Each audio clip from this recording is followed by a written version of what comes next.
Deuxième raison pour laquelle aussi je tenais à faire cette exposition, c'est que ce salon du dessin contemporain est dirigé par Philippe Piguet, que nous avons accueilli pendant le premier salon de peinture ici à Nouakchott, donc vous l'avez rencontré.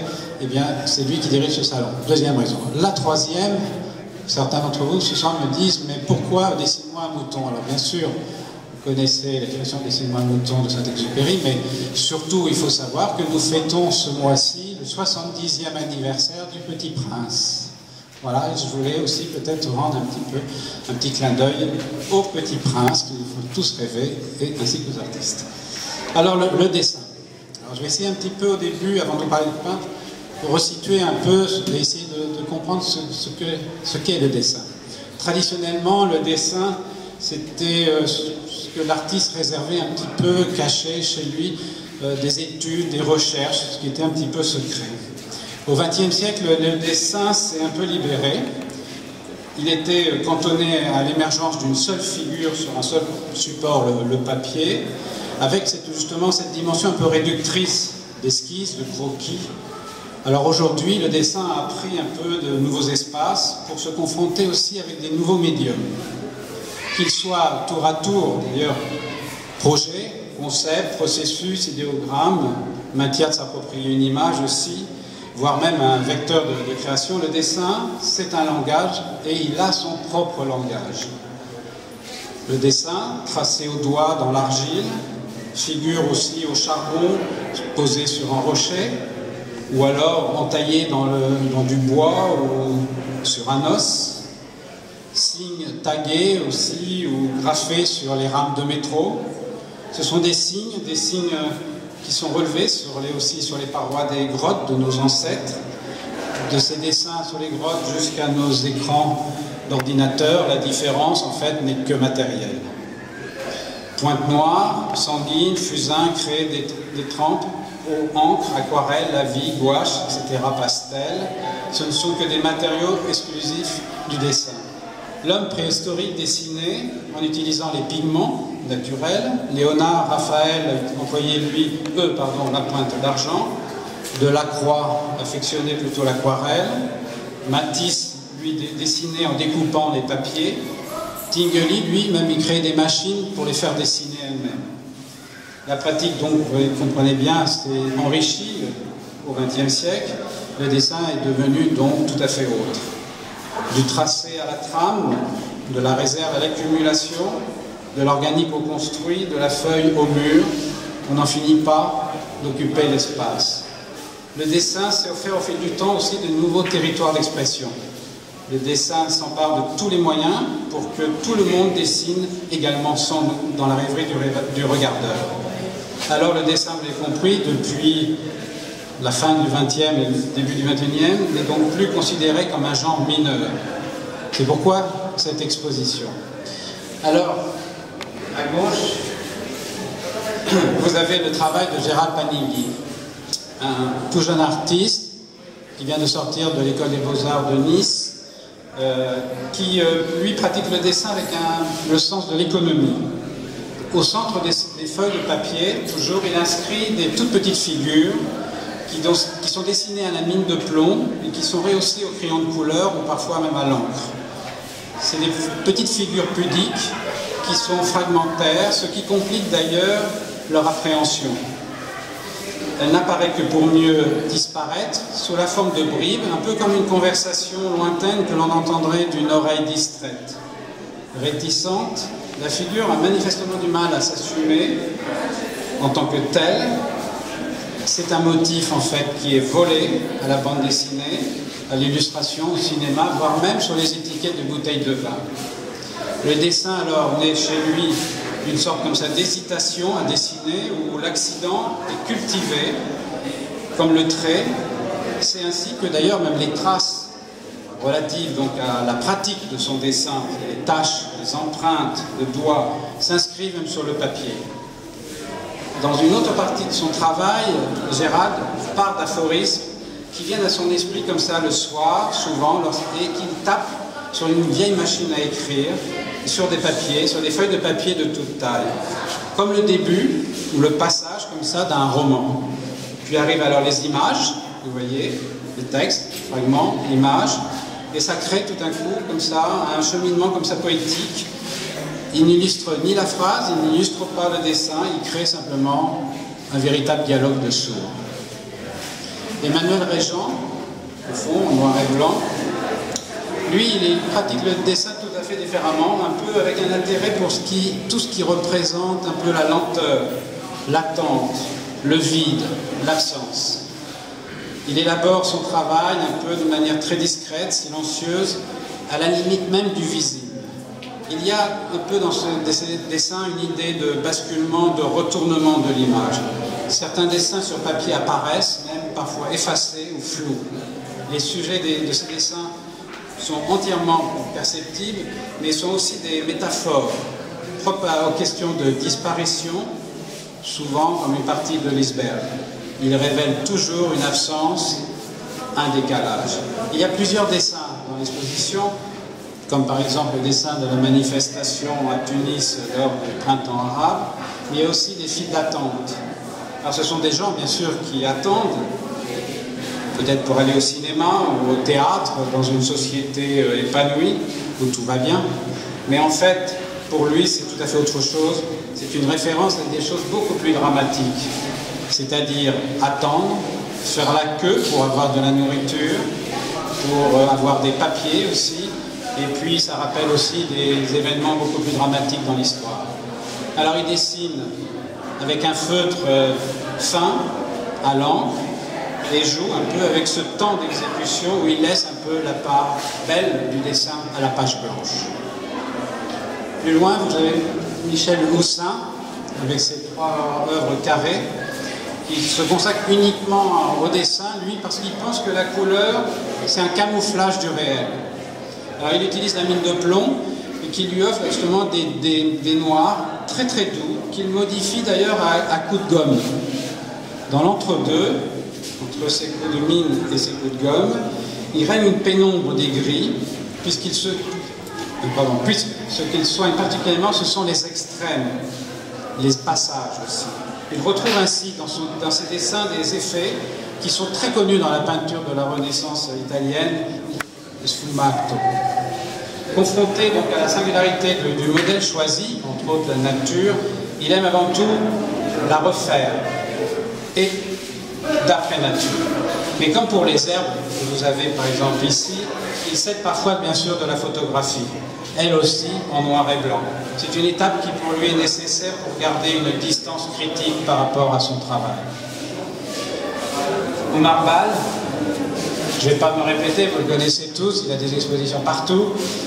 On a consacré une exposition personnelle ici, je ne voudrais pas me répéter ce que j'ai dit, mais cependant je voudrais quand même rappeler que chez Omar, je pense que le dessin, c'est comme l'écrit Baudelaire, le dessin lui permet de s'élever au-dessus de la nature pour mieux subjuguer les cœurs et frapper les esprits. Car je me rappelle ce que je disais autrefois, c'est bien à l'œil et à l'esprit que parlent ces dessins, qui proposent un peu aussi d'apprendre, de comprendre ce qui a été un peu le parcours de l'animal dans l'univers personnel et onirique de Omar. L'animal, pour Omar, maintenant, je crois que vous en êtes tous convaincus, c'est le vrai sujet du dessin. Michel Barjol, que vous avez derrière vous, avec ses 4 dessins de paysages. Alors c'est drôle parce que la première fois que j'ai vu les dessins de Michel Barjol, je ne portais pas mes lunettes, c'était un peu flou, et j'ai cru qu'il me montrait en fait des feuilles de papier sur lesquelles un vélo avait laissé des traces comme ça, avec ses pneus. Et en fait, je me suis dit à ce moment-là, les gens font n'importe quoi, et pourquoi pas même de la peinture à vélo. En fait, quand j'ai remis mes lunettes, j'ai découvert des paysages bouleversants. C'est quelqu'un qui vient de la terre, donc il nous parle de ses vignobles, ses vergers, des cultures alignées ou groupées, où s'inscrivent en fait les actions des paysans et celles de la nature. La jeunesse et la vieillesse des végétations, les ruissellements des orages, les blessures de l'érosion. Ce sont des sols qui sont livrés au ciel, un peu comme la paume d'une main ouverte. C'est un peu indécent, mais très touchant. Ce sont aussi, comme tout le monde l'a vu, un peu comme des images satellitaires, une autre manière de vivre son paysage, son territoire. L'univers, je pense, de Barjol, c'est vraiment un univers poétique. C'est comme se balader un peu seul dans le paysage. Paysage, ça m'amène inévitablement de parler de François Brosely, que je présente. Nous avons la chance d'accueillir aussi à Nouakchott, et qui vient d'animer un atelier d'une semaine sur la couleur à l'UEPM. François, alors, c'est très embarrassant de parler devant l'artiste. Je vais le citer un petit peu. Là. François, dans son travail, et je le cite, nous, dénoue, renoue et redénoue ces rapports un peu de ses dessins avec sa liberté, la contrainte, le désir et la géométrie. Tout ça, effectivement, dans son travail, ça fait une histoire qui dure, qui se construit. On dirait une superposition comme ça de codes, qu'il emprunte bien évidemment au langage constructiviste et architectural. C'est un ancien architecte.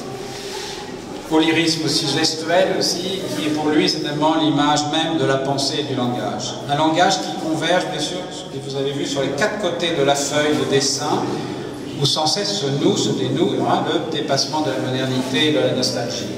François est un solitaire, il travaille seul, très éloigné de tout le monde, très éloigné des mouvements artistiques.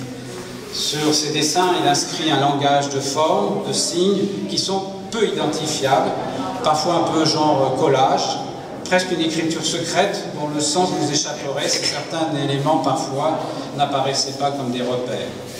Ces dessins en fait sont habités par une mémoire, celle qui nous livre le souvenir du quotidien, le presque rien de l'univers de François, les paysages de François, révèlent en fait une certaine proximité avec Henri Michaud. Comme l'auteur d'Émergence-Résurgence, il cherche à rendre, et je cite, le lieu sans lieu, la matière sans matérialité, l'espace sans limitation. Il cherche à représenter l'objet quand il a cessé d'être pesant, cessé d'être impénétrable, cessé d'être objectif, cessé d'être fixe, intact et pourtant ruiné. Je terminerai par Béchir Maloum, que vous connaissez tous, qui connaissez tous les différentes activités parce qu'il les multiplie, la photo, la peinture, la sculpture, mais aussi le dessin. On connaît un petit peu moins cet aspect de ce travail. On connaît mieux effectivement son travail de photographe. Mais Béchir, il ose même dire que la photographie n'est qu'un passe-temps. Enfin, mais pour moi, Béchir, c'est autre chose, c'est aussi un vrai dessinateur. Son dessin reste très très secret, il les cache d'ailleurs, presque en faisant preuve d'imagination, de créativité. J'ai vu dans son atelier des magnifiques dessins, dessins de corps féminins qui débordaient de chair. Alors je lui ai demandé d'en exposer ce soir, il m'en a prêté 2. Béchir est quelqu'un de modeste et de très réservé, il préfère se cacher, voire s'auto-censurer pour ne pas se révéler complètement. Il nous montre avec retenue son regard intransigeant de la ville, cette ville, ces espaces de vie où se cache le charnel qui nous cache. Alors, pour conclure, vous allez me dire, mais qu'est-ce que c'est que le dessin au juste? Alors avant toute chose, le mot dessin. À l'origine, en fait, dessin s'écrivait dessin, D-E-2-S-E-I-N. C'est-à-dire directement assimilé à l'idée d'une destination. Avoir le projet de faire quelque chose. C'est en avoir le dessin, en avoir l'intention. En passant du statut donc immatériel à sa manifestation plastique, le concept de dessin a donc perdu son E, ce qui ne devrait pas déplaire d'ailleurs à Georges Perec. Mais le dessin est toujours une affaire d'identité. De fait, la personnalité de celui qui produit le dessin confère au dessin une singularité absolue. Paraphrasant le discours sur le style prononcé par Buffon à l'Académie française en 1753, Buffon affirmait que le style est l'homme. Mais nous pourrions dire ce soir que le dessin c'est l'homme. C'est S-C-E-2-L-E. Le dessin est la marque de l'homme, sa signature. La simple croix d'ailleurs que trace un analphabète sur un papier en guise de signature acte bien plus que son identité, il témoigne de sa présence. Le dessin, c'est donc pour moi cet ordre primordial, cet ordre existentiel. Merci. Celui de Jeanne Lourdes, surtout que c'est vrai que les artistes sont souvent engagés dans leur propre travail, mais là je dois avouer que cette exposition offre des diversités très riches dans les différents langages. Alors j'aimerais tout d'abord quand même remercier l'Institut français d'avoir organisé cette exposition, de m'avoir invité et de m'avoir donné l'occasion de ce partage avec les artistes d'ici. Je me suis cantonné au langage de la couleur. Le langage pictural est quand même très compliqué entre les techniques de support, les instruments, ensuite les réflexions sur le dessin, sur les rythmes, verticalité, horizontalité, et après la couleur qui elle-même est une métaphore de la lumière en fait, c'est une approche, c'est une science, une véritable science. Mais en même temps, la forme et la couleur sont inséparables. Donc moi, je suis ravi d'être là, d'avoir parlé de couleur, mais aussi d'avoir abordé la totalité de la problématique de la peinture. Voilà. Pour remercier une personne en particulier, en la personne de Jeannet Bourdet, qui est un grand connaisseur d'art contemporain.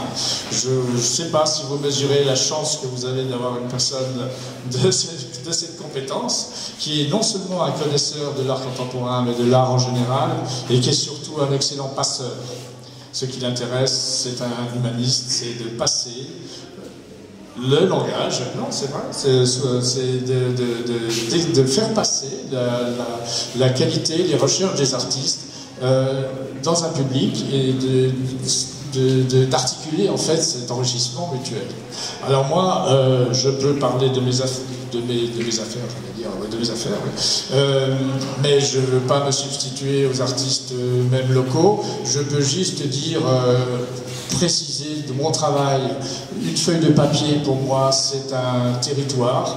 C'est comme j'ai vu des géomètres travailler très proche dans la ville, dans les dunes. Ils posaient trois bornes ou 4 bornes, et ensuite ils construisaient un mur. À l'intérieur, ils avaient l'intention de construire un bâtiment. Et moi, en tant qu'architecte, je considère les 4 bords du papier comme un terrain. Et là-dedans, il se passe toute une histoire, une circulation, et dans les circulations, on rencontre des espaces poétiques, des univers différents, des formes qui engagent effectivement une mémoire lointaine. Moi, je travaille sur une mémoire. J'ai intitulé quelquefois des expositions « Mémoire aveugle ». C'est-à-dire que pour moi, le dessin, c'est comme le bar de café. Je circule dedans et j'essaye d'être un peu chaman. Je ne sais pas si j'y arrive, mais c'est un peu mon but. Et en même temps, le dessin, pour moi, ce n'est pas des travaux préparatoires pour une peinture, c'est un langage en soi. Dans mon organisation de temps, je m'accorde 2 semaines ou 3 semaines où je ne fais que du dessin. Et quand je dis je fais que du dessin, je travaille le matin, l'après-midi, le soir, c'est vraiment que du dessin. Et ce ne sont pas des travaux préparatoires. Moi, je rejoins la réflexion de Jeannet, c'est-à-dire que le dessin, le style, définit effectivement l'homme. C'est-à-dire que le dessin vous renvoie une image de vous-même, une espèce de miroir dans laquelle vous pouvez vous lire. Et ce lire, cette lecture que vous faites, ça peut être une critique, ça peut être un assentiment. Donc c'est une façon de se construire. Voilà, c'est une façon de construire son esthétique. On le voit ici avec ces magnifiques dessins animaliers qui, pour moi, évoquent un peu Victor Hugo. Il y a quelque chose de Victor Hugo dans les lavis qui est très très beau. Voilà, moi je suis admiratif des herbages là-bas où la subtilité de la matière crée une espèce de trame verticale, horizontale, une abstraction et pourtant très figurative. Et on pourrait regarder un tas de sable et essayer de le dessiner, c'est un peu le sujet, c'est vraiment le dessin. Ce qui est intéressant dans le dessin, c'est qu'avec un minimum de moyens, on peut avoir le maximum de richesse et de réflexion. Voilà. Donc je m'arrêterai un petit peu, je ne vais pas parler des autres artistes, je ne suis pas toujours qualifié. Je reste là. Voilà. Merci. Merci. Je vous rappelle que la soirée continue donc à 20h30 avec le